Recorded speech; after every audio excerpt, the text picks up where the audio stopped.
Thank you for choosing Talks News, your only source into the divine paradox. I am your host, a wacko weirdo rebel scum Jedi hero.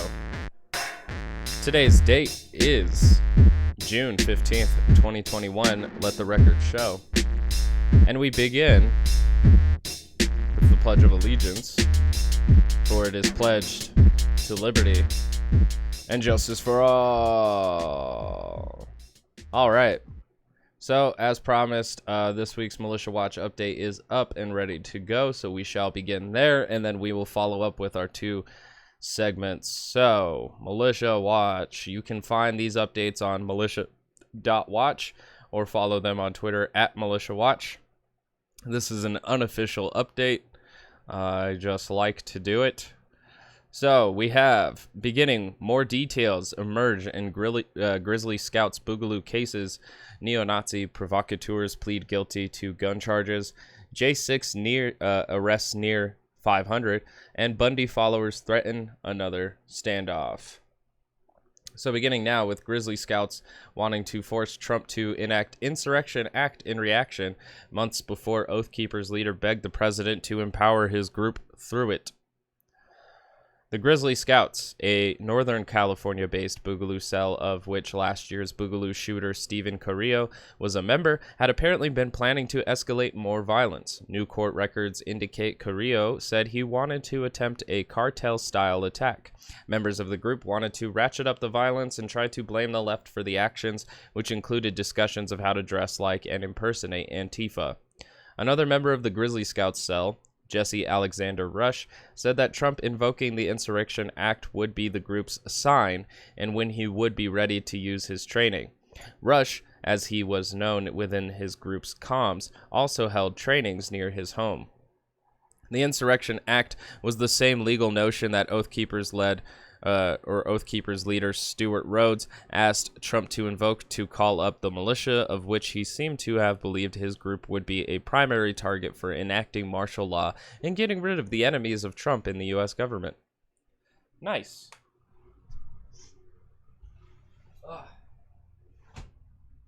Gotta close that window. All right, so we have remaining two base members plead guilty. The remaining two neo-Nazis planning to escalate the Richmond, Virginia lobby day in January 2020 pled guilty to gun charges this last week. The two members of the neo-Nazi group, The Base, Patrick Jordan Matthews and Brian Mark Lemley, were arrested in Maryland on federal charges en route to the Virginia Citizens Defense League's planned event. A third arrestee, William Garfield Bilbrough, pled guilty in December on charges related to his helping Matthews illegally enter the U.S. from Canada the year before. Lemley faces what might be the longest prison sentence related to his 7 charges, a maximum of 70 years behind bars.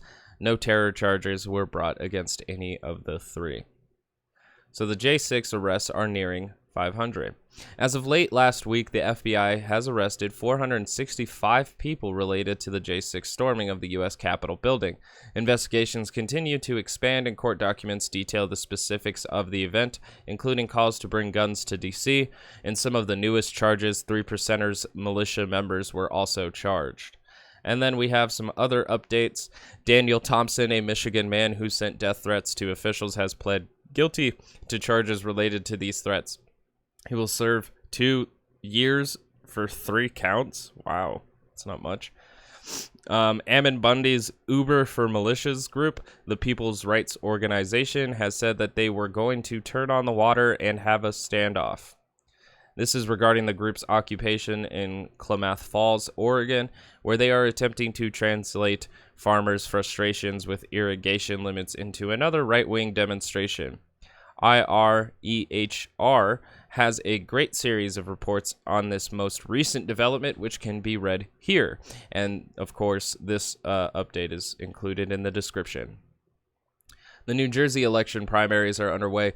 This includes Edward Duffrey, an Oath Keeper who is running for an assembly seat in a very blue district. Duffrey is running unopposed in the GOP primary and has the support of the country's GOP body. He filed in April and did security for the J6 event and still claims that the violence of the day was perpetrated by Antifa. Durfee is the Northern New Jersey leader of the Oath Keepers. The state's governor, Phil Murphy, has refused to denounce Durfee's candidacy when asked. And then there's some further readings, one coming from Newsweek on the Idaho GOP far-right insurgency, and then coming from Chicago Maroon on the demographic trends of the insurrection. And you can find those at the bottom of this update in the description. Check it out. Stay up to date on American militias because they are active. So we begin now with Rob Schmidt from Newsmax, and I guess his show is called Rob Schmidt Tonight. And the title of the video is called Imagine If It Were Trump, and we're going to try and do just that. So Rob, take it away. It has been a busy few days for our ailing American president. His first big international trip to Europe has been President Biden's big debut on the world stage. And today he was more than 2 hours late for a NATO press conference with no explanation. One would assume there was added preparation time for Biden, as today he actually took questions from the media. We're going to get to that here in just a second. But first, over the weekend, Biden again indicated there was potential coordination maybe between the White House and the media. Take a look at this. That's how I'm going to handle it. I'm sorry I'm going to get in trouble with staff if I don't do this the right way. Jennifer Jacobs, Bloomberg. So we've heard this multiple times. Going to get in trouble. Got to do this the right way. How creepy is it? Oh, man. Still getting over my sickness. But it is very funny that him making sure that he calls on the right journalist to begin the rounds of questioning. That's him collaborating with the media. Like that's the most damning evidence I've ever seen in my entire life. Very funny. So funny I almost died laughing. That's awesome. Is it that there's an order that he must follow to the questions for the media? Are the questions scripted? Is the press team coordinated with the press? What is that? Whatever it is, the president, at the very least, is clearly being handled by other people. The leader of the most powerful country in the world can't maneuver his way through simple press conferences on his own. He needs constant supervision. On this trip, his wife appears to be doing a lot of the heavy lifting. How are your meetings going here in Cornwall? Very well. Come on. Really nice evening.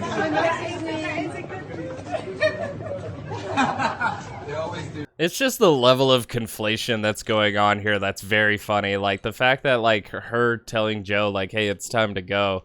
Stop answering the media's questions in a very like wife-like manner, in a way that like your friend would be like, hey man, don't talk to them. It's time to go.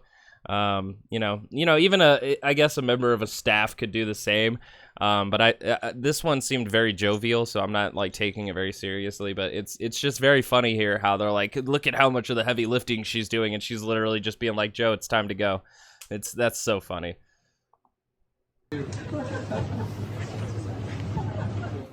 And they laugh. Everybody just laughs like this is normal for the American president to have his wife just pull him away because he can't answer questions.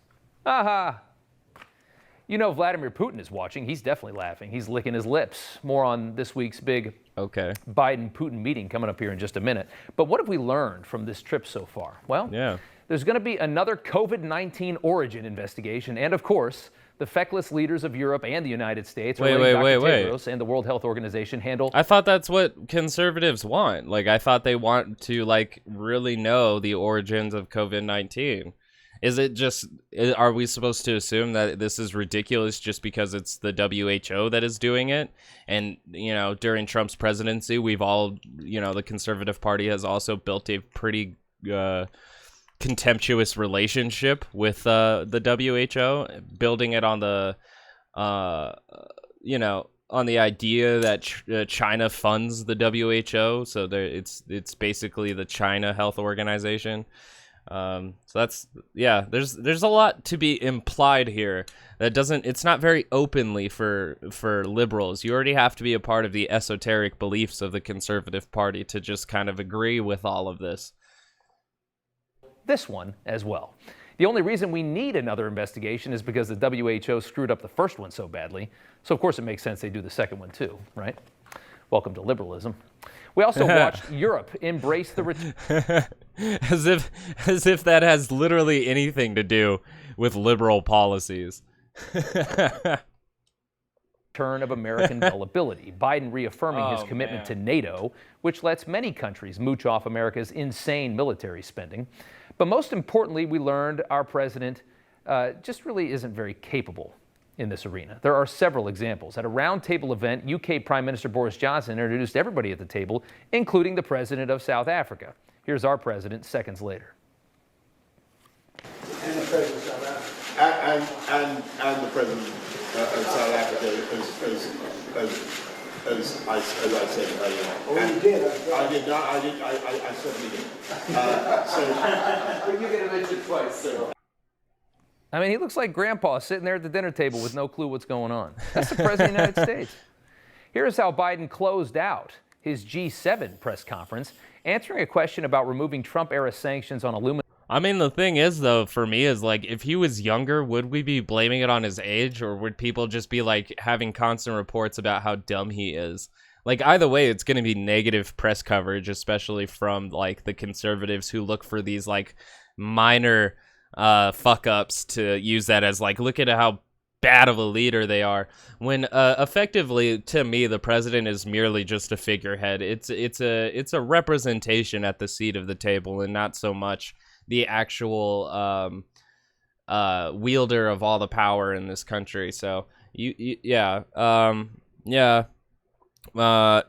I mean, and the thing is, though, is that like I feel like even Bernie Sanders was at a better cognitive place than Joe Biden, but we would have had an old man sitting at the table regardless. So making fun of Joe Biden for his age and blaming every little fuck up he does based on that, yeah, it's just it's good for the internet. It's good for content. Is it moving any of the discussion? Is it changing the material conditions for the working class? Is it empowering the everyday voter to participate in democracy? No. The answer is no. Aluminum and steel against European allies. When you're having these conversations with European allies who are very concerned about these sanctions, how do you justify that? And what are your plans to change? 120 days. Give me a break. Need time. Imagine if Trump gave that answer. In this same press conference, he mixed up Syria and Libya 3 times. They're nowhere near each other, and legitimately may not know the difference between the two countries anymore, and that's presuming that he ever did.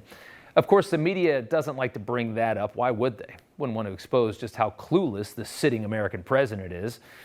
But let's go. I mean, that's a good indictment, especially with, like, that is something that, like, CNN and MSNBC would focus on if it was Trump. Acknowledging that to the extent is that, like, it goes to show how much CNN and MSNBC just, play their role when a liberal is in office, effectively selling it back to us in a very, manufactured style, cleaning him up, painting him with a smile, and assuring the liberal voters that nothing is worthy of critique here.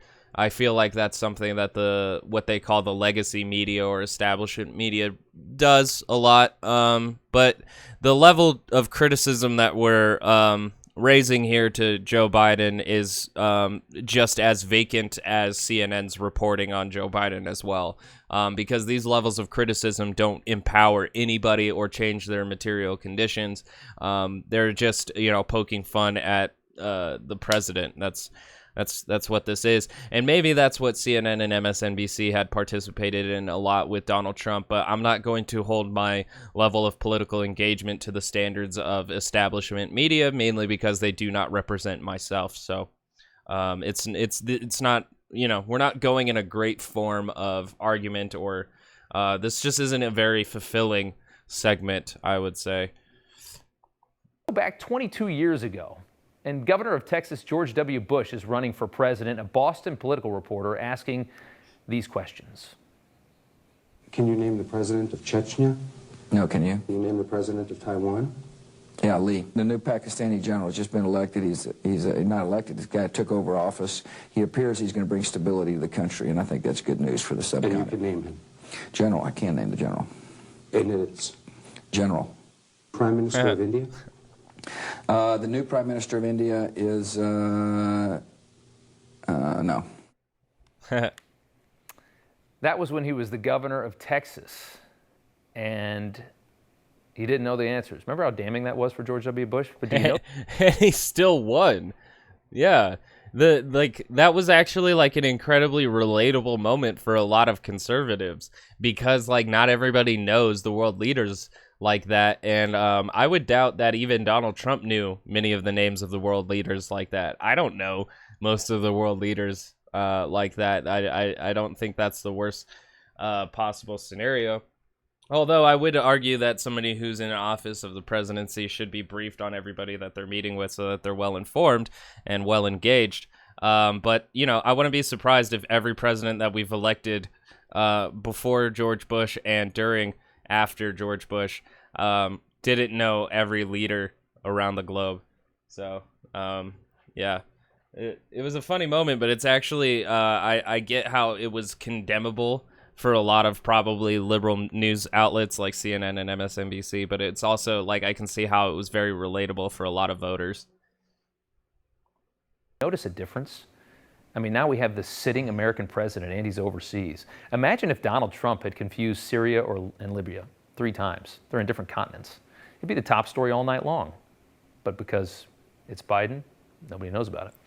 Protect the Democrat as always. Our loyal state-run liberal main. See, and this is exactly why a lot of people will become disaffected from the Democratic Party and liberal news media outlets because they do that, because they clean it up when a Democrat is in office. But that doesn't mean that they're going to go like, oh, that means conservatives have been right this entire time, as if we didn't watch Fox News trip hand over heel just to defend a fascist, you know? So like they're eliminating the fact that people have their own common sense and their own values that don't necessarily subscribe to the tribalism that they're so used to. So just because people become disaffected from the liberal party doesn't mean that they're going to be able to scoop them up and convert them conservative.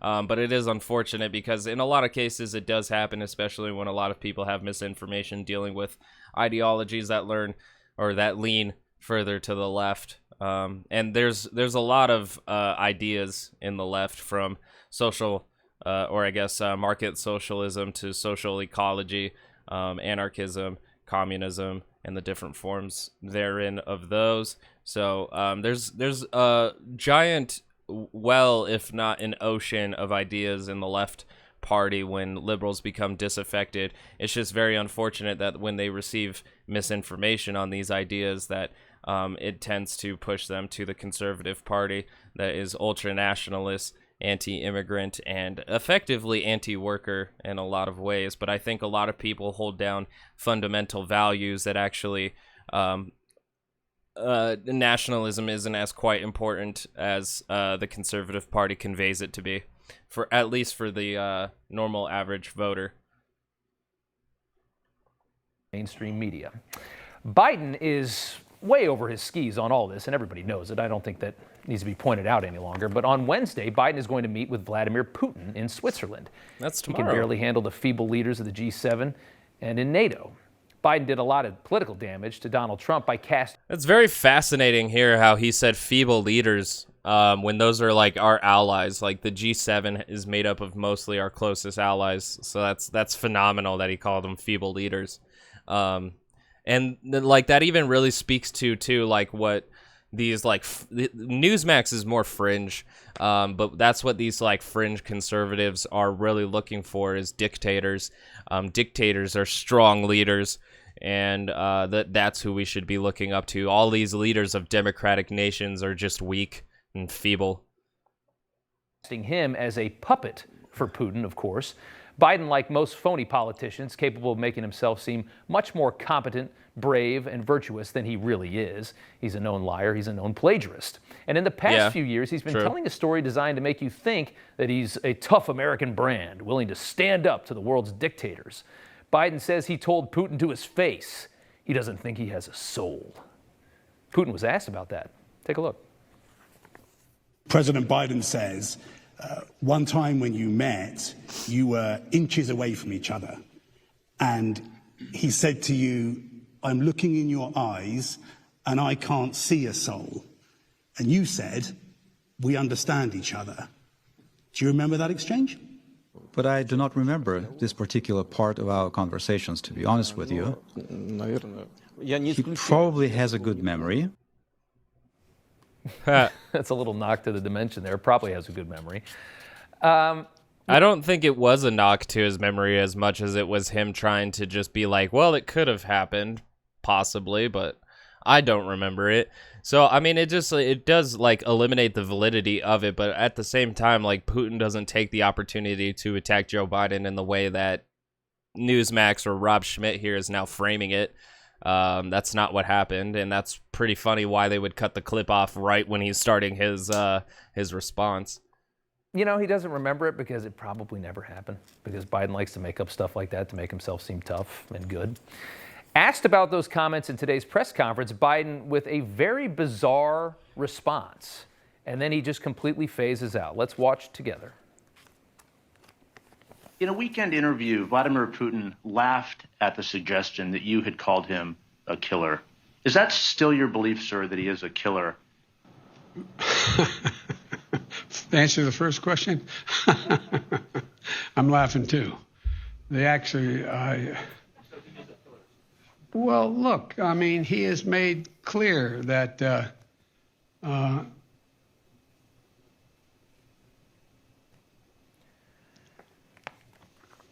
answer is.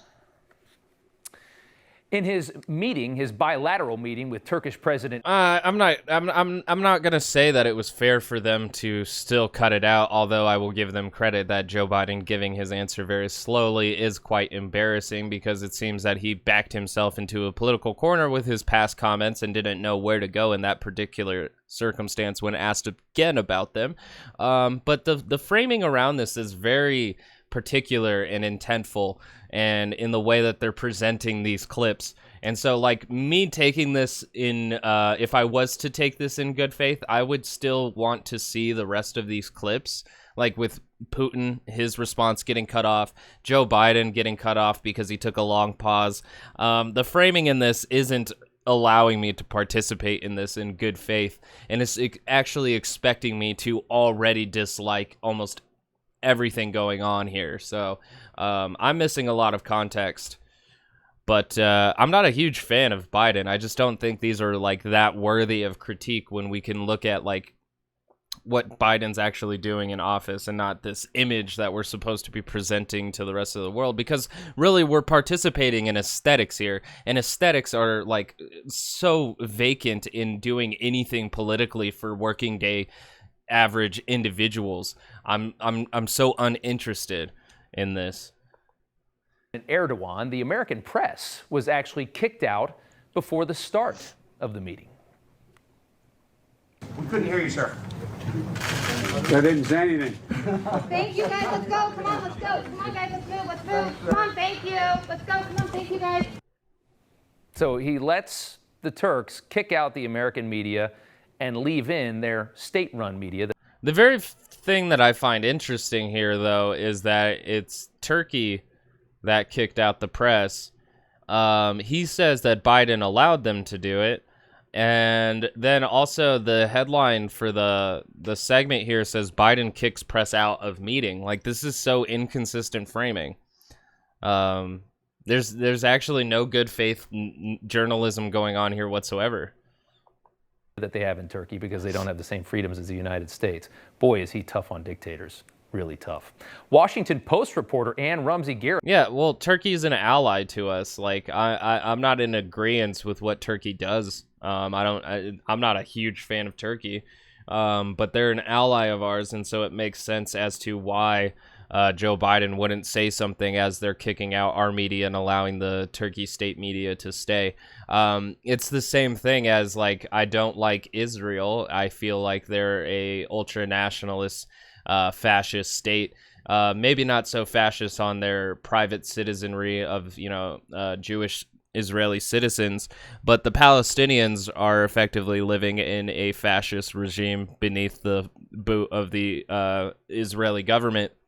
And for me personally, the level of participation that Joe Biden is taking in this, Joe Biden being a Zionist, and not fully condemning the murdering of civilians in Palestine, Joe Biden is going to work with his allies no matter what level of atrocities they may or may not commit. That's mainly because we have our allies. We don't cross that line. So while I don't agree with any of this or like how it's going, I can see why it happened the way it did. And the framing of it here is merely to paint Joe Biden as the bad guy, as if Donald Trump would have done anything differently, and he wouldn't have. Like, our allies hardly change based on who the president is, so I find it very interesting. Although, when Trump was president, he did try to make it his goal to,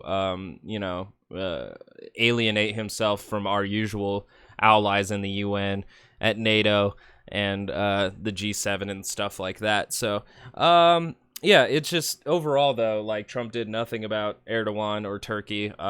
So condemning him for being a dictator now while we have a blue president who helps him, and ignoring him when we had a red president. This is, again, just vacant aesthetics. We're focusing in here on hating Biden and thinking like, man, Trump would be so much different. He wouldn't. He really wouldn't be. Instead of these embarrassing old man gaffes, we would have embarrassing old man rants. Like, so whatever, And you don't hear them complain too much about Democrats over there.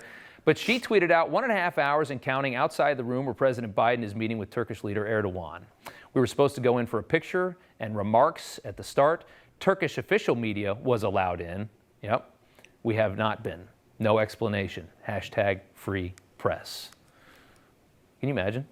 Erdogan runs a country that is ranked 153rd out of 180 by the World Press Freedom Index. That means there's essentially no press freedom at all. Freedom of the press, of course, is a cornerstone of American democracy, and Biden is being shown up by a literal dictator, and he just sits there. And I don't even think we're in the top 5 for freedom of press. I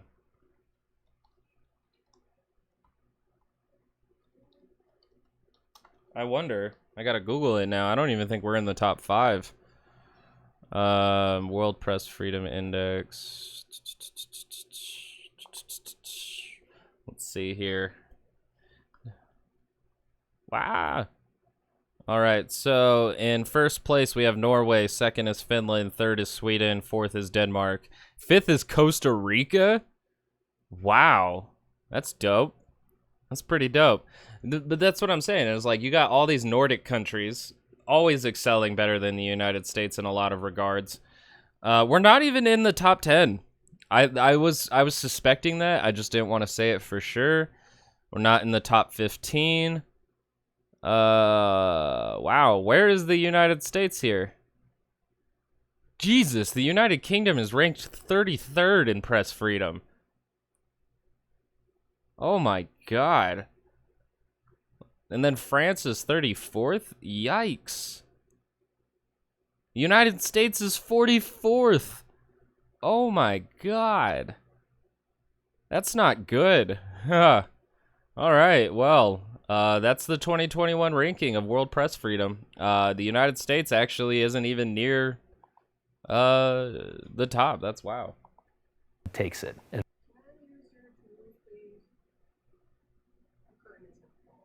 You gonna grab them? Figured I'd ask you instead of coming in here and grabbing you. Yeah, that's decent. Hi, Biscuit.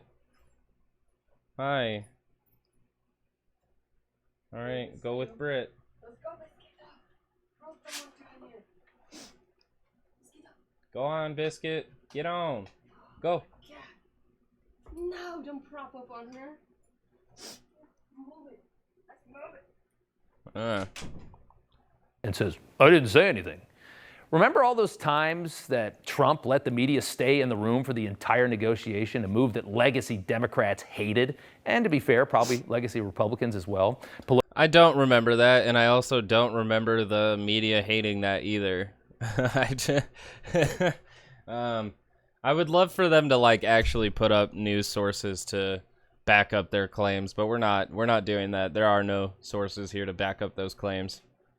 Pelosi nervously laughing, hating the exposure, hating the American people. Look at how the sausage is made. And they call Trump the fascist. That's the funniest thing about all of this. What a clown show all of this is. And then today, Biden parted with the rule that politics... Again, when you do a news report and you say things without backing up your claims with evidence, that's more fascistic propaganda. That's authoritarian. It's got some characteristics there of a dictator-like news media. And I wouldn't be surprised if, like, you know, Trump stayed president in OAN and Newsmax, who were hardly ever critical of him, would have been anointed to state media and painted him in the same light as North Korea's dictator, Kim Jong-un. So, yeah. Politics ends at the water's edge. He's overseas, shouldn't be talking about politics. He slammed Republicans and Americans who voted for Donald Trump. Here's part of it. The Republican Party is vastly diminished in numbers. The leadership of the Republican Party is fractured. And the Trump wing of the party is the bulk of the party, but it makes up a significant minority of the American people. I can't wait for the friggin' midterms. And if that were even a little bit true. Seething.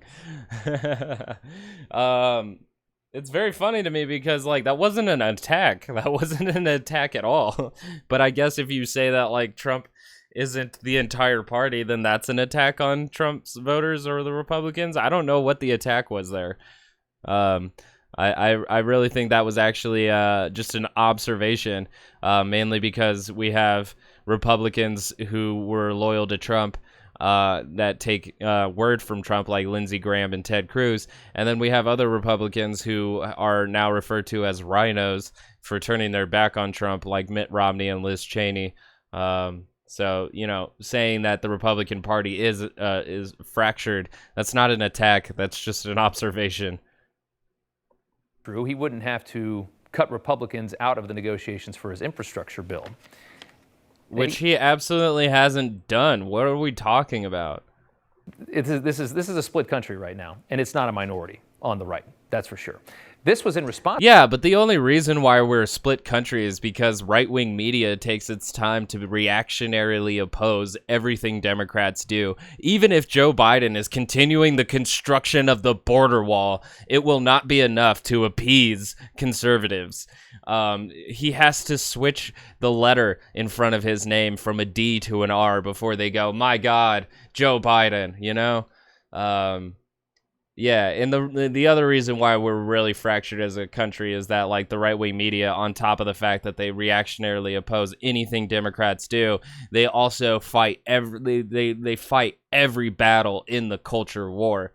Anything that will divide Americans based on their, like, common values, they will rip that apart. They will separate us from those things. So that's more why the country is divided, not because Joe Biden has a view of the Republican Party that you don't agree with, Rob Schmidt. Although it wasn't a correct view in my opinion. I don't think the GOP is as fractured as Joe Biden said, but there is a fracture that has started since Trump ran for office. So, of course, though, to a question about January 6th, which, of course, had to be brought up. Yeah, because we should just move on from, like, the most recent insurrection on our state capital, you know? We should just move on from that as quickly as possible. It's so funny that he's like, of course it had to be brought up, as if, like, it didn't happen 5 months ago and was, like, a pretty large attack on American democracy, especially if you actually believe what happened that day, and take in a lot of the facts that went in. But, of course, we're coming in here with this disingenuous fascist revisionism on reality. So good on you, Newsmax, Fuck yeah. Even in Europe with all the other stuff going on. It was a total softball question from the same Washington Post reporter who complained about not having access to the Biden-Putin meeting. And here is that hilariously pointless softball question that this woman asked of all the questions she could ask to Biden, who gives very little access to the media during this very important trip. Here is the dumbest softball to Biden you could give. Let's take a listen. You've said several times that America is back at allies' side, but a lot of those allies are themselves pretty rattled by what happened on January 6th, an attempted overturning of your election. And she complained. Oh my God. And then the fact too that we don't even like get into his answer at all. I just want to highlight here too that Germany just recently disbanded one of its police forces because it was riddled with far right activists. Like they recognize the danger that far right groups tend to bring to their ideology and in their actions and enforcing it. And the United States here has a very hard time doing it because outlets like Newsmax Media will not admit that a lot of people who participated in the Capitol riot were not just, your average Trump voter. They were organized. They were militant. There were groups there that were being covered by this mass group of everyday average Americans that supported Donald Trump. So we're like the downplaying of the severity of this also helps to contribute to the covering of those militia groups, which, any news outlet that's on the right wing that has covered the insurrection has not brought up the fact that Oath Keepers, Proud Boys, Three Percenters, the People's Rights Organization, and the Patriot Prayer were there, organizing with each other, networking with each other, using the veil of everyday citizens to storm the Capitol in hopes that they would find an elected official so that they may kidnap them and hang them in court. So like these things going on is just horrible. The fact that Newsmax really is coming off extremely fascist to me in the way that they are revising reality as it happens in front of our eyes, and then mask the militant characteristics of the insurrection on January 6th. Like this is far right fascist propaganda going on here, and it's very covert and it's very subtle. With only being as plugged into the far right as I am, can I notice these dog whistles, this misframing, and this level of reporting in order to do the dirty work of far right militias in the United States. Only watching that so much can I recognize what's going on here. And it's very unfortunate because it is aligning people who are what I would consider moderates, choosing the conservative party because it fits with their traditional worldview and thinking that that's the best outlook for the entire country. But then they are getting moved into the same party as a bunch of people who want to separate the coloreds from the whites and create a whole separate nation for them. So no, I don't like any of this. I'm giving this an F. This is a hard F minus. Like this is toxic as much as toxic possibly could be. Complains about free press. You want to be free press? Then start asking tough questions to Democrats. Quit being such a fake. What a joke. I mean, that just cracked me up. All right, with so much at stake, let's rehash that unarmed insurrection she's talking about, since it was worthy of her only question to Biden on this trip. A couple hundred Trump voters evidently tried to take over the entire country. Did you know that? They were armed with MAGA flags. That'll go well against the American military. An insurrection where more selfies were snapped. Do you see that? Do you see how he's downplaying who was actually there at the Capitol riot? Let's not forget that the Oath Keepers had a QRF, which is known as a quick reaction force, where they stored guns in a hotel in Virginia in case they needed them. So again, he's downplaying it, but with the unarmed excuse, although there are pictures of individuals there with sidearms, pistols, in the gentleman with the cuffs, the plastic zip tie cuffs or whatever the fuck you want to call them. It wasn't as harmless as they keep playing it down to be.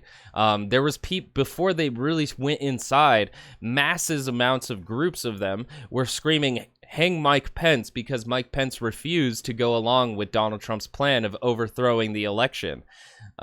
So like it was a coup. Like whether whether it was a success or a failure, it was a coup. Just because it had average day American citizens not knowing that they were participating in that doesn't make it any less so. Other people planned for it that way. So stop downplaying it. That's dangerous.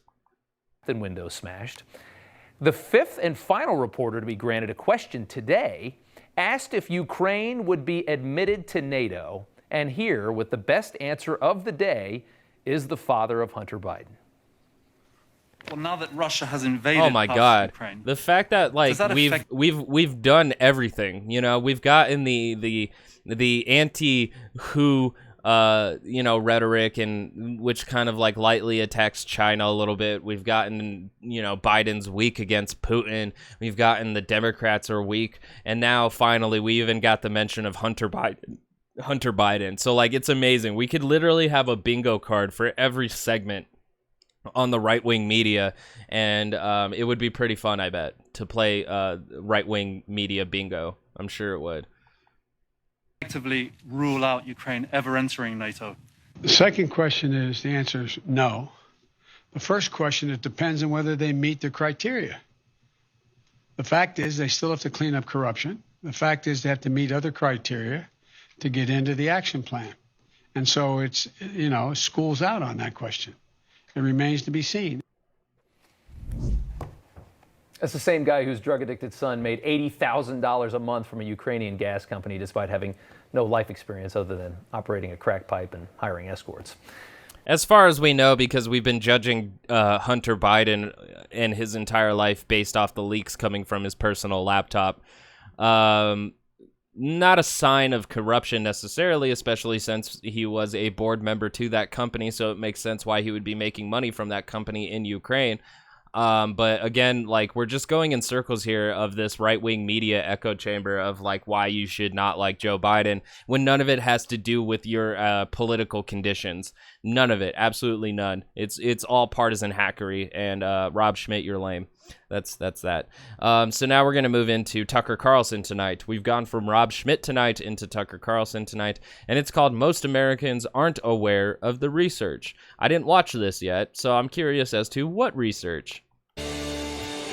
Good evening and welcome to Tucker Carlson tonight. Just about a decade ago, gender dysphoria was a fairly short entry in abnormal psychology textbooks. It was a condition so obscure that most people had never heard of it. That's changed. If you've got children in school, you know how common that disorder has become.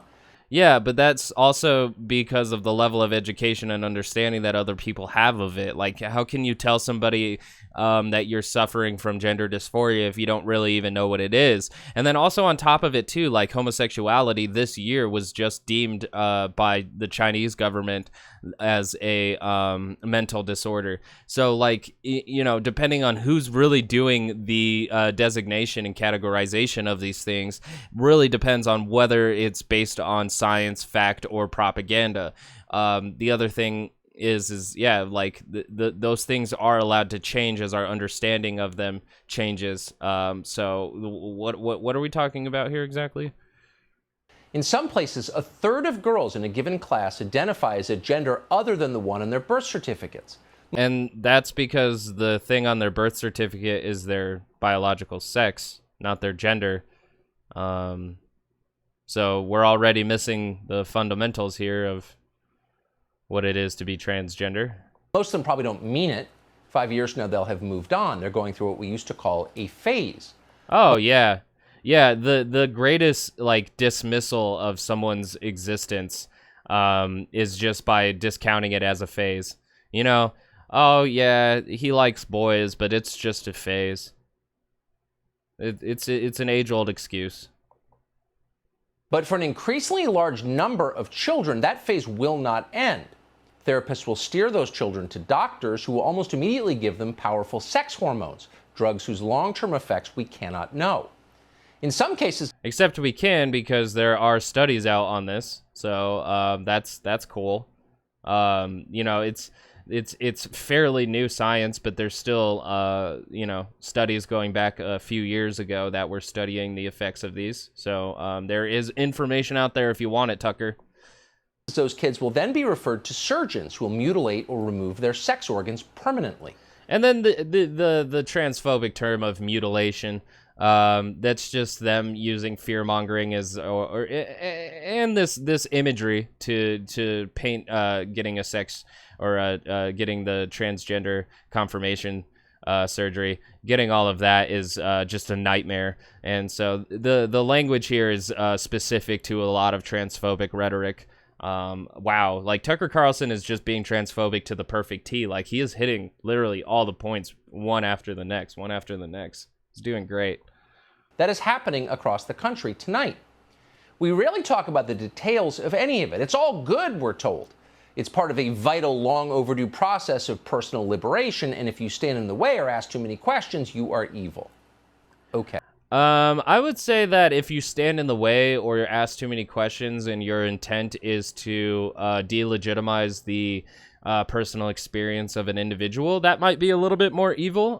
You not wanting somebody to be transgender because you don't understand it or you don't like it, that is getting a little bit closer to evil, because I also know too, like, Tucker Carlson's is a willful ignorance. He has tons of people he could probably talk to about this issue with doctorates, with PhDs. He could use the immense amount of resources that a news media outlet definitely probably offers to get more information. But that's not what we're here for. We're here to steer a political agenda and further the delegitimization of a marginalized group of people, because fuck them. That's literally it. Like, you made it to the meaning of this video. Okay. But before we accept that version of the story, it is fair to ask, what are the details of the process exactly? And what are the consequences of it? Oh, see, and this is definitely the last person you want to ask what the consequences of going through gender confirmation surgery is. Mainly because, and I might be stretching here, Tucker is not a doctor, okay? He probably shouldn't be talking about this. He's not a psychologist, and he doesn't do surgeries. He doesn't know anything about this. The only things that he's probably going to tell us are the same things that we've been hearing in the right-wing echo chamber this entire time, is like the kind of damage that it can do, probably the suicide rates, the fact that, like, a lot of people who go through transgender dysphoria end up figuring out their own way on their own anyways without having to go through all the surgery and all of that stuff. This is probably just a retreading of everything that we've already heard that have been in the works to delegitimize the existence of transgendered people. This weekend, to its great credit, the news show 60 Minutes asked those questions in a surprisingly unflinching way. Anchor Leslie Stahl interviewed patients who had suffered from gender dysphoria and asked them a simple question: what happened next? Here's a woman called Grace Lindinsky Smith explaining what she went through after she went to her doctor to treat her disorder. Watch. She didn't really go into what my gender dysphoria might have been stemming from. We only did a few sessions. They asked me, so why do you want to go on testosterone? And I said, well, being a woman just isn't working for me anymore. And they said, okay. So that was that. You got your prescription for testosterone. Mm-hmm. Yep. Being a woman just isn't working. Which is great, because you don't even need a prescription for testosterone. I'm sure for, like, for the all intents and purposes of the confirmation surgery, you need a specific type of testosterone, especially something that's not over the counter and mixed with a bunch of useless shit that's probably not going to benefit you. But testosterone is something that you can buy over the counter. If I think you're you don't even have to be a certain age, do you? I don't think so. Like, it's something you can just pick up at GMC or on Amazon. So I don't know what that contributes to the conversation here, but that's a thing. And I think the unfortunate thing here is that her personal experience may be handled by neglectful and incompetent doctors, but that again isn't a reason to throw away what a lot of transgender people find as a necessary step into the validity of their existence. So this one case I don't think is necessarily enough to throw it all in the trash bin. For me anymore. Okay, here's some life-altering drugs. That's all it took. And then it kept going. Within just 4 months, Grace Lindinsky-Smith was in the operating room having a double mastectomy. Just 4 months after she started testosterone, she says she was approved for a mastectomy, what's called top surgery, that she told us was traumatic. I started to have a really disturbing sense that like a part of my body was missing, almost a ghost limb feeling about being like, there's something that should be there. And the feeling really surprised me, but it was really hard to deny.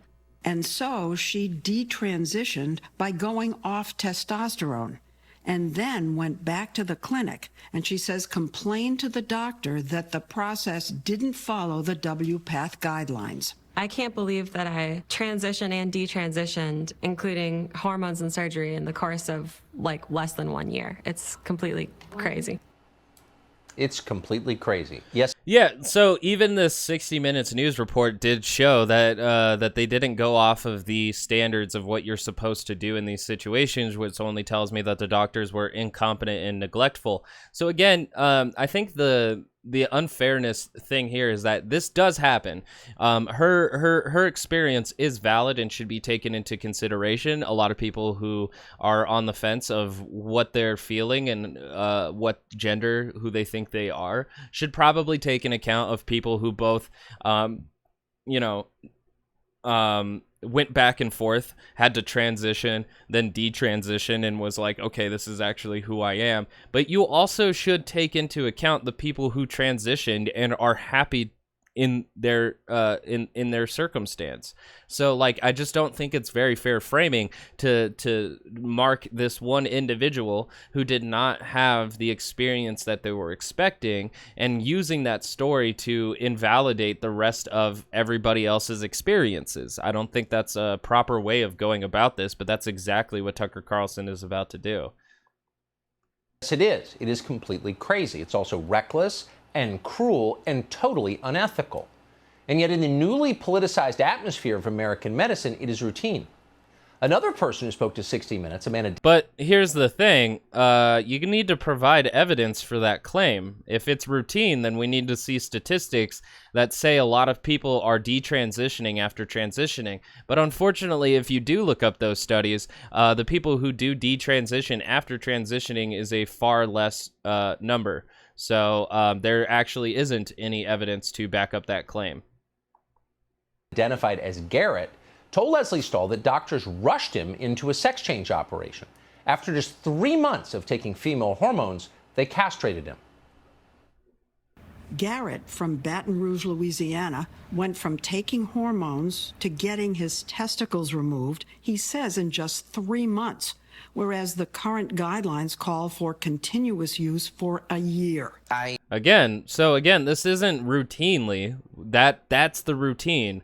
That's the standard that it's set at. But Tucker Carlson is like completely overlooking the neglect and the incompetency of these doctors to invalidate the entire process, even though there's other doctors who might be more responsible and who might be a lot more competent and don't have these things happen. Otherwise, we would see the amount of people detransitioning to be far greater. That's not where it's at right now. It's a much lower number. So there's no evidence to back up that this is a widespread problem. It is a problem, especially for these individuals, and I'm sorry that it happened to them because it shouldn't have.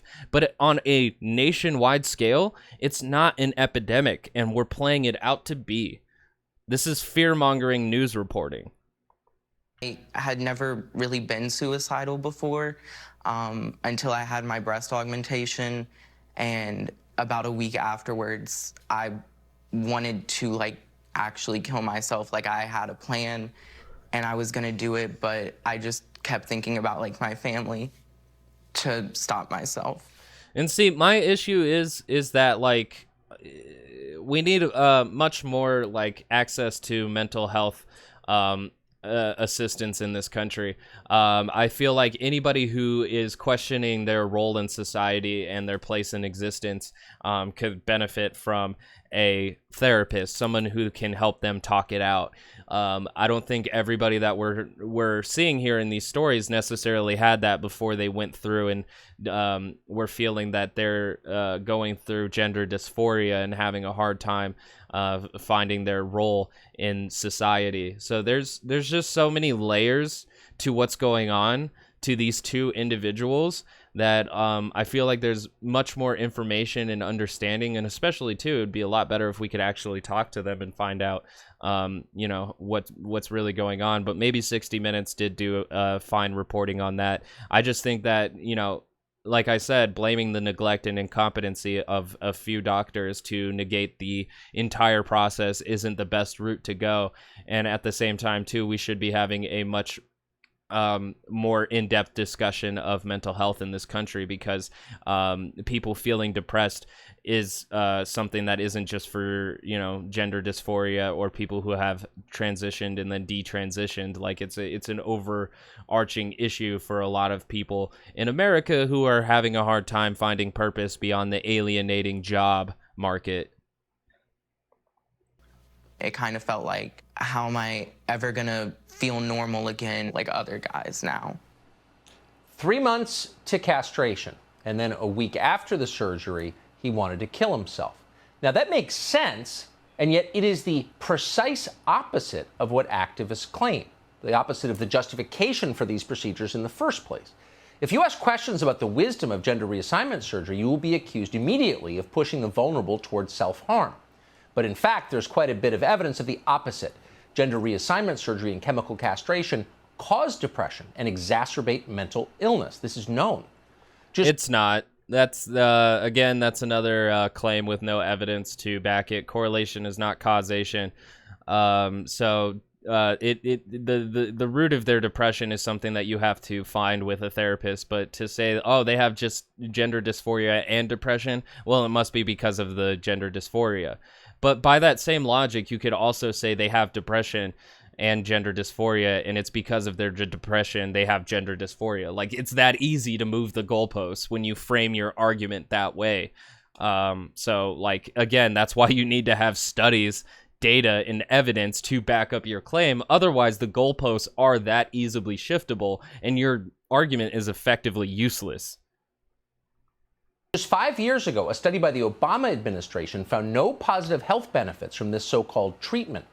In a 2016 document called the Proposed Decision Memo for Gender Dysphoria and Gender Reassignment Surgery, Obama officials concluded that, quote, based on a thorough review of the clinical evidence available at this time, there is not enough evidence to determine whether gender reassignment surgeries improve health outcomes for Medicare beneficiaries with gender dysphoria, end quote. So why wasn't there enough evidence? Well, the Obama administration found that many sex change patients were, quote, lost to follow-up. Why is that? Many of those patients apparently had killed themselves.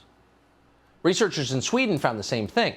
After 10 years of study, the Swedes concluded that people who underwent sex reassignment surgery were 19% more likely to commit suicide. The risk... Yeah, but and we've had this argument on the left before. Here we are at the suicide rates. Didn't I tell you that we were just going to retread the same talking points over and over again? Here we are at the suicide rates, as if even after transitioning, society then accepts your existence and allows it to be much more comfortable. As if, and when we're seeing segments like this with Tucker Carlson feeding his viewers more talking points on how to deny the existence of transgendered people, you can see why the acceptance and the validity of their existence is harder to obtain and might make suicide a little bit more appealing because society refuses to accept them.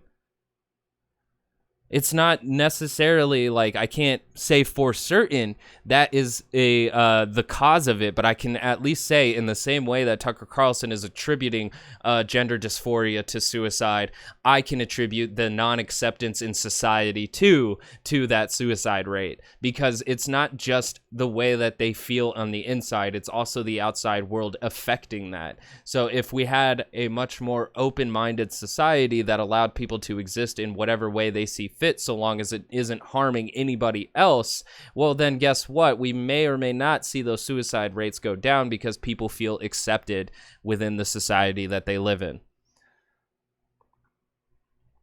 Risk of psychiatric hospitalization was nearly 3 times greater. In other words, it was an utter disaster. Yet strikingly, most Americans are not aware of these numbers. They've never seen this research. They're not allowed to see it. Instead, they see a daily barrage of No, you are. You can Google it. Those studies are out there. The thing is the suicide rates studies, they're out there, but they don't necessarily give you the underlying root cause, or underlying, Jesus brain, come on. The numbers of the suicide rates don't give you the underlying root cause of that suicide. It could have been acceptance. It could have been the fact that they couldn't retransition back after figuring out that that wasn't the gender that they felt that entire time, going through this very confusing process. So we can't say for sure that it's the acceptance in society, or it's the fact that they're suffering from deep depression that's rooted in their gender dysphoria, or if it's rooted in something else entirely. We can't say that because it's just numbers of suicides. So Tucker Carlson thinking that he can attribute the cause to this and solve the problem for all of us isn't it's not happening. It's not a thing because it's just not true. Propaganda, most of it online, made possible by Google and Facebook. That propaganda has a very specific effect, as intended. Watch. How many of you feel that you were blindly affirmed? I didn't get enough pushback on transitioning. I went for 2 appointments, and after the second one, I had my letter to go get on cross-sex hormones. 2 visits? That's it? And again, what does this have to do with propaganda coming off of Google? Like, this doesn't have to do anything with that. Again, we're talking about the negligence and irresponsibility of the doctors who rushed this surgery. All 4 tell us they learned about transitioning on the internet. There it is. Where there are transformation videos on YouTube, trans influencers, and forums. We haven't said an awful lot of complimentary things. Yeah, so are we going to blame, homosexuality on social media as well? As if, transgender people haven't existed for hundreds of years? The fact that, other societies around the globe have more than one gender participating in their society. It's very interesting here that we're always blaming the internet for our problems, when none of these problems are new, but the access to the information and knowledge of these problems are much more available due to the internet. So it's not just the internet's fault. If they were going to hear about transitioning, it could have been from a friend, if they had friends, if they go to a library and do some research. There could have been innumerable things that may have led them to that route. But again, we're taking in the account of 4 people who did not have responsible doctors who would take the time and effort to use their patience to find out what exactly is going on in the confusion of their existence in this society. We're doing a lot of work here to negate the existence of trans people based on the anecdotal evidence of 4 people. And I'm not saying that their experience isn't valid, but I can't use it to blanket over everybody else's experience. It's not right. That's not ethical either, Tucker. Come on.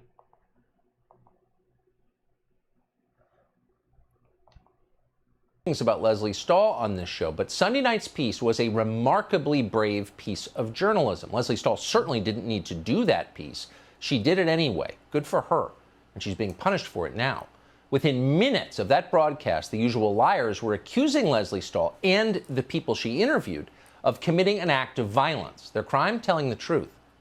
No, here's the thing, is that while I do think that people should hear the stories of people who transitioned and it was not right for them, I do think we should hear their stories, because for a lot of people going through gender dysphoria, they'll need to hear those stories to consider whether or not the confirmation surgery is the right choice for them.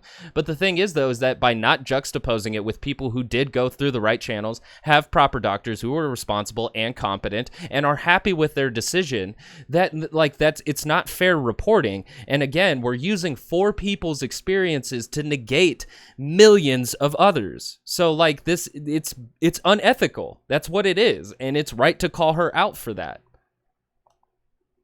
Now, those kinds of attacks have a chilling effect on the rest of the population, and that's, of course, the point of making them. Watch this psychologist describe how many in medicine are simply too afraid to care for their patients. Do you have conversations with your colleagues about this whole area of accepting what young people are saying too readily? Yes, everyone is very scared to speak up because we're afraid of not being seen as being affirming or being supportive of these young people or doing something to hurt the trans community. But even well, the thing is, though, is that if you are taking the proper, like, if you're doing your job properly and just making sure that this is the right decision and the individual is making it of their own free will and is fully comfortable with the decision that they're making, you're at least doing the process of allowing them to make a fully informed decision.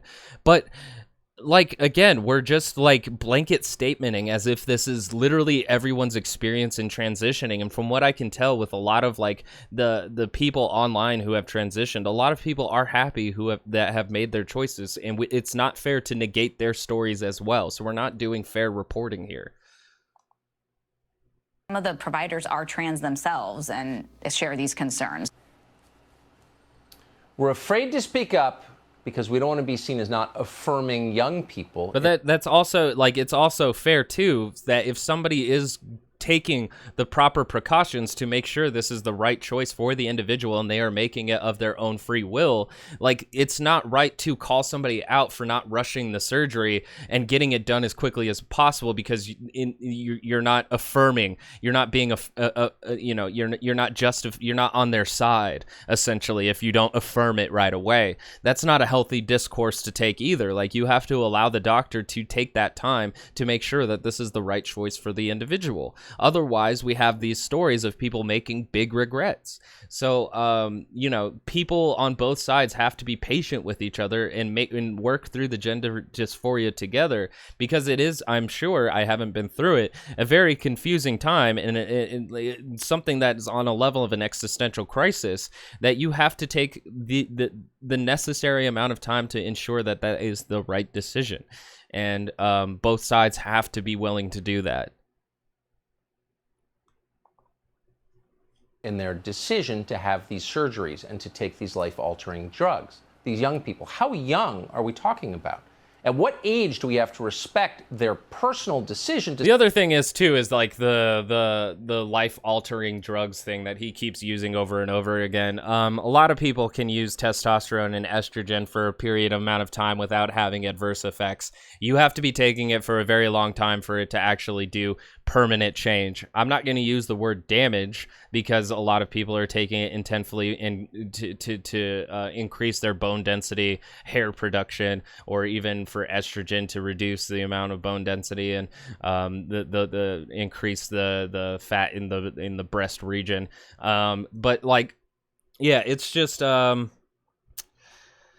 it's not permanent unless you do it for a long time, is what I'm trying to tell you. Mainly, I'm not a doctor, so do your research, but I'm just not going to allow Tucker Carlson to blanket statement say that testosterone is life-altering medicine when it's a what is it's not an additive, what is it, substitute, something like that. It's just a little boost because everybody naturally produces estrogen and testosterone. You can just kind of increase and decrease those levels by taking a substitute.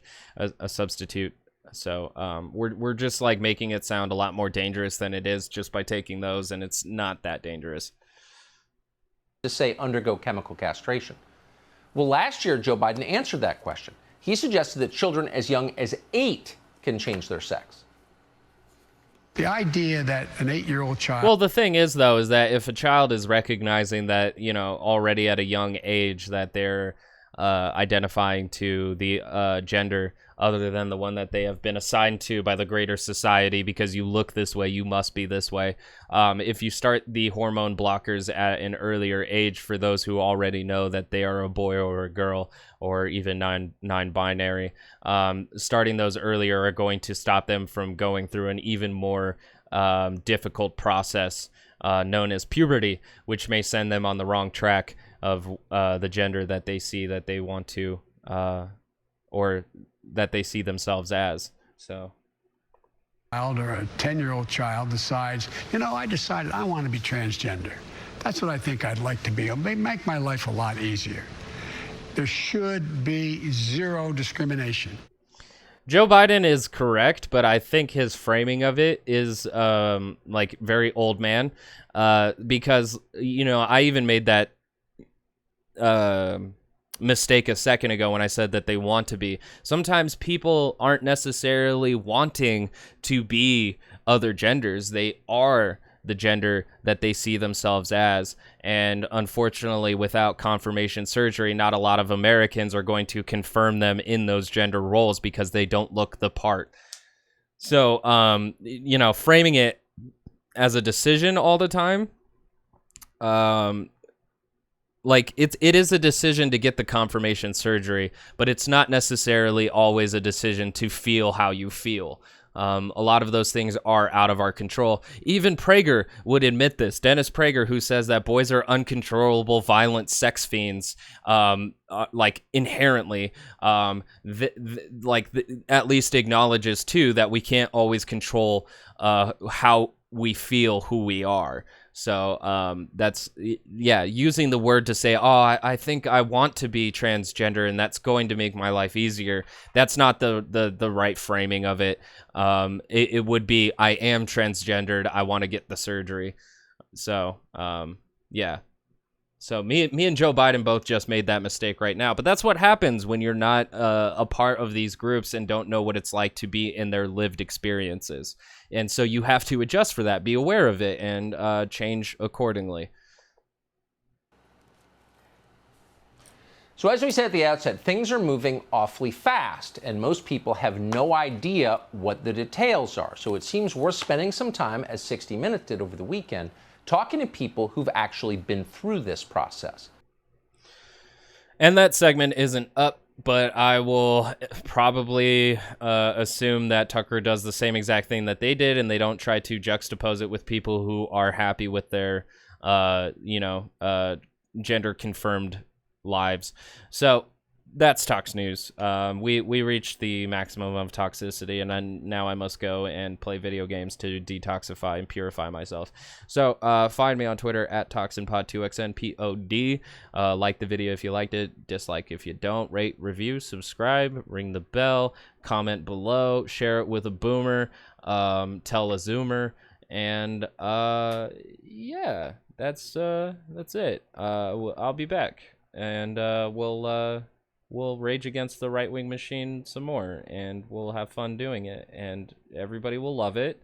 World peace will come over us. We'll quit using fossil fuels, and we'll find ways to generate power sustainably, responsibly, and merge better with society in an ecological manner that is both conscientious and exhilarating.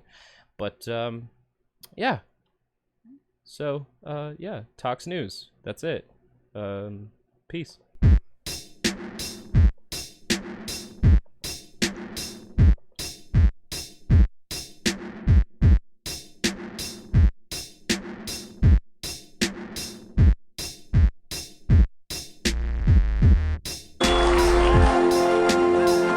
Mr. What you just said is one of the most insanely idiotic things I have ever heard. At no point in your rambling, incoherent response were you even close to anything that could be considered a rational thought. Everyone in this room is now dumber for having listened to it. I award you no points, and may God have mercy on your soul. Okay, a simple wrong would have done just fine, but